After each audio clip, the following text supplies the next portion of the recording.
Le 11 mars 2025, un moment décisif dans l'histoire militaire du Burkina Faso. Le capitaine Ibrahim Traoré, leader audacieux et stratégique du pays, remet un hôpital de campagne mobile ultramoderne au ministère de la Défense et des anciens combattants. Mais il ne s'agit pas simplement d'une autre amélioration militaire de routine, c'est une véritable révolution dans la médecine de champ de bataille, une bouée de sauvetage pour les soldats au front.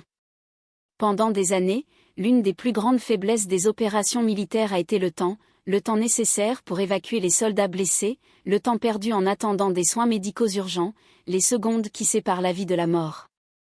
Dans la guerre, le retard est fatal.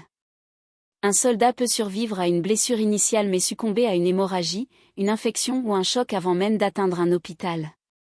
Maintenant, ce problème a trouvé une solution.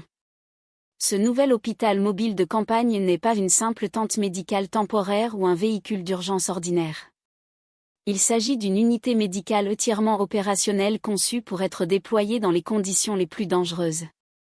Dotée d'une technologie de pointe, de diagnostics avancés et de capacités chirurgicales, cette structure est un véritable hôpital qui se déplace avec les troupes. Où que le combat aille, les soins vitaux le suivent. Ceci représente bien plus qu'une simple innovation militaire, c'est un changement de stratégie, une déclaration de résilience, et une déclaration audacieuse que désormais aucun soldat ne sera abandonné. Mais qu'est-ce qui rend exactement cet hôpital mobile si révolutionnaire ? Découvrons-le ensemble. Depuis des générations, le champ de bataille est un lieu de brutalité et non de miséricorde.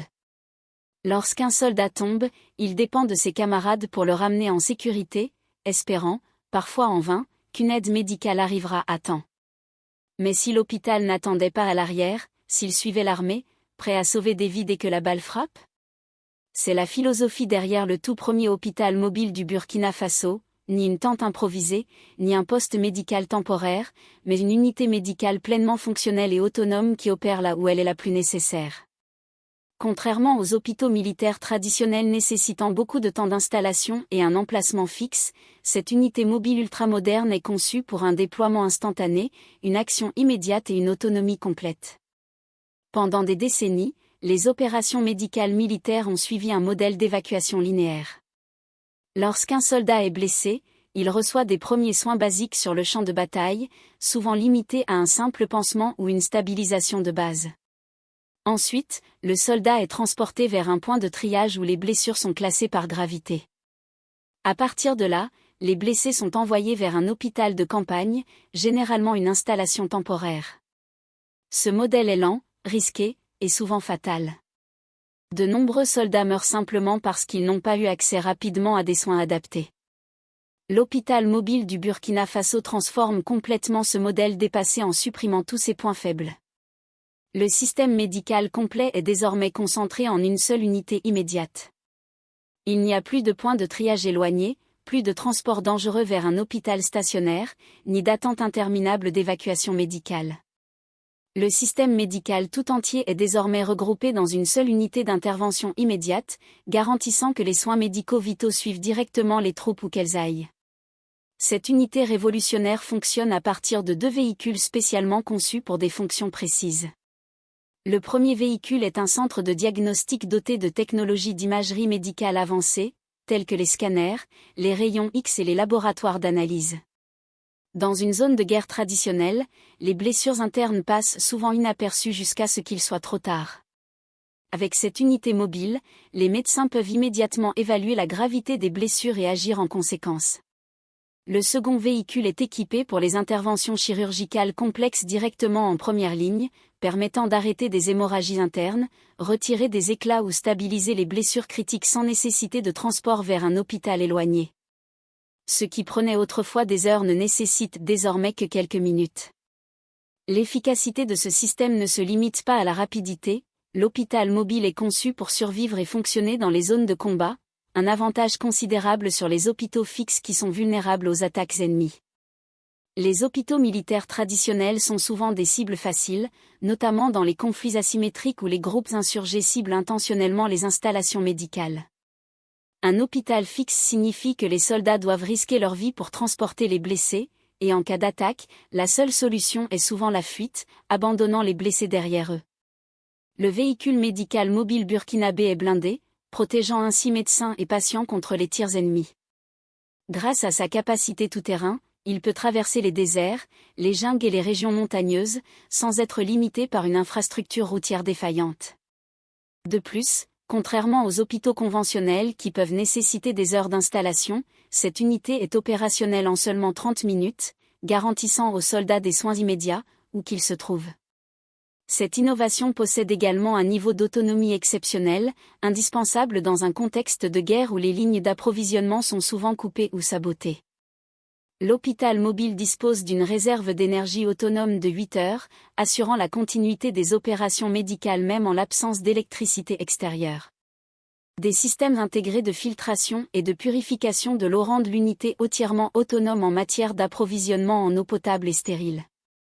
Des systèmes internes de filtration d'air éliminent bactéries et contaminants chimiques, permettant aux médecins d'opérer dans des conditions aussi sûres que celles d'un hôpital permanent.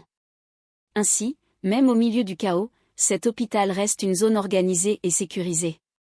Cette innovation a un impact qui dépasse la simple sauvegarde de vies humaines, elle transforme la psychologie de la guerre. Traditionnellement, les soldats blessés sont souvent considérés comme des fardeaux qui ralentissent les opérations militaires. Cette nouvelle infrastructure médicale change tout, les soldats combattent désormais en sachant que, s'ils tombent, les secours arriveront immédiatement. Ce changement renforce considérablement leur morale et la confiance qu'ils accordent à leurs dirigeants, renforçant ainsi l'armée dans sa globalité. Cette évolution reflète également une approche plus vaste de l'autonomie militaire africaine, réduisant la dépendance vis-à-vis de l'aide médicale étrangère. Le Burkina Faso démontre ainsi qu'une nation africaine peut gérer seule sa propre logistique médicale militaire, rompant avec une dépendance historique envers les systèmes occidentaux qui négligent souvent les réalités du terrain africain.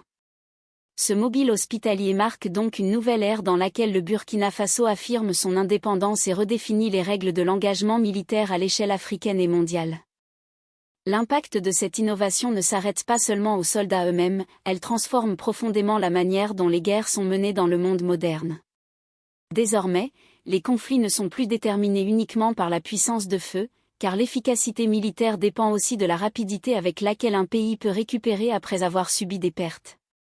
Lorsqu'un soldat blessé peut être traité rapidement puis remis en service au lieu d'être définitivement retiré des combats, cela signifie que les forces armées du Burkina Faso peuvent maintenir leur effectif opérationnel plus longtemps. L'armée n'est donc plus contrainte de remplacer constamment ses soldats tombés, car bon nombre d'entre eux seront sauvés et pourront reprendre le combat. Ce changement stratégique a un effet direct sur les opérations militaires. Grâce aux hôpitaux mobiles, les commandants peuvent prolonger les missions en zone reculée ou hostile, confiant dans le fait que le soutien médical ne sera plus limité par la distance. Autrefois, un soldat blessé sur un front isolé nécessitait une évacuation aérienne complexe qui perturbait les mouvements tactiques. Désormais, c'est l'hôpital lui-même qui vient vers les blessés, permettant ainsi des engagements plus longs, des campagnes militaires plus efficaces, et une capacité accrue à maintenir des opérations même dans des zones très disputées. Les implications à long terme de cette innovation sont colossales, une armée plus forte et en meilleure santé signifie une force militaire globalement plus résistante.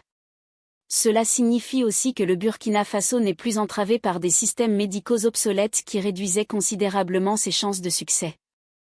Ainsi, le taux de survie des soldats blessés va connaître une hausse spectaculaire, établissant une nouvelle norme pour les soins médicaux sur le champ de bataille dans toute la région. Ce progrès ne concerne pas seulement les soldats actuels, mais redéfinit la manière dont les armées africaines mèneront leurs opérations à l'avenir. Le Burkina Faso montre désormais qu'une nation africaine peut gérer de manière autonome ses infrastructures médicales militaires, au lieu de continuer à dépendre des systèmes conçus par l'Occident, qui ignorent trop souvent les réalités spécifiques du contexte africain.